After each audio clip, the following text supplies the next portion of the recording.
पुढील बातमी अशी आहे की तेलंगणा राज्यात जूनमध्ये अंमली पदार्थ तस्करीची मोठी कारवाई करण्यात आली होती आणि या गुन्ह्यात पंचवटी पेठ फाटा परिसरातून लक्ष्मी ताठेला बुधवारी अटक करण्यात आली। पंचवटी पोलिसांच्या मदतीने तेलंगणा पोलिसांनी ही कारवाई केली आहे। दरम्यान यापूर्वीच जर आपण पाहिलं तर लक्ष्मी ताठेला तेलंगणा म्हणजे पंचवटी पोलिसांच्या मदतीने तेलंगणा पोलिसांनी कारवाई केलेली होती।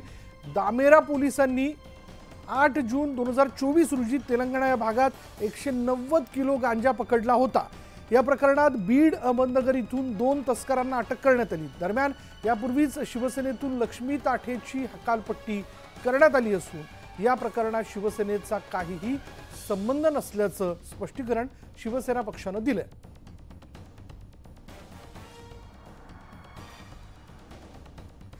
अधिक तपशील आपण जाणून घेणार आहोत। आमचे प्रतिनिधी लक्ष्मण घाटोड आता क्षणाला आपल्या बरोबर आहेत। लक्ष्मण, म्हणजे फार मोठ्या प्रमाणात अंमली पदार्थ जे ते पकडण्यात आलेले होते आणि त्यात नाशिक कनेक्शन जे ते समोर येताना दिसतंय, काय माहिती याबद्दल?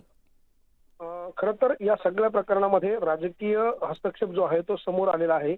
लक्ष्मी ताठे यापूर्वी ठाकरेंच्या शिवसेनेमध्ये त्यांनी काम केलेलं आहे। त्यानंतर ते एकनाथ शिंदे यांच्या शिवसेनेमध्ये देखील कार्यरत होत्या। मात्र गेल्या काही दिवसांपासून त्या शिवसेना ठाकरे गट आणि शिवसेना शिंदे गट या दोन्ही पक्षात सक्रिय नसल्या तरी त्यांचं राजकीय कनेक्शन समोर आलेलं आहे। लक्ष्मी ताठे यांना तेलंगणा पोलिसांनी ताब्यात घेतलेला आहे। साधारणतः 150 ते 200 किलो गांजा जो आहे तो त्यांच्याकडनं या भागामध्ये पुरवला गेला होता, अशा प्रकारची माहिती होती। आणि या सगळ्यांच्या अनुषंगानं तेलंगणा पोलिसांनी नाशिक पोलिसांच्या मदतीने लक्ष्मी ताठे यांना ताब्यात घेतलेला आहे। त्यामुळे आता नाशिकहून त्या गांजा जो आहे तो इतर राज्यामध्ये पुरवला जात होता। त्यामुळे नाशिकचं आंतरराष्ट्रीय कनेक्शन देखील या सगळ्यामध्ये समोर येऊ शकतं, परराज्यातलं कनेक्शन देखील समोर येऊ शकतं। त्यामुळे आता या सगळ्या प्रकरणामध्ये तेलंगणा पोलिसांकडनं काय तपासात समोर येतं हे सगळं बघणं महत्त्वाचं असणार आहे। धन्यवाद लक्ष्मण या सगळ्या माहितीबद्दल।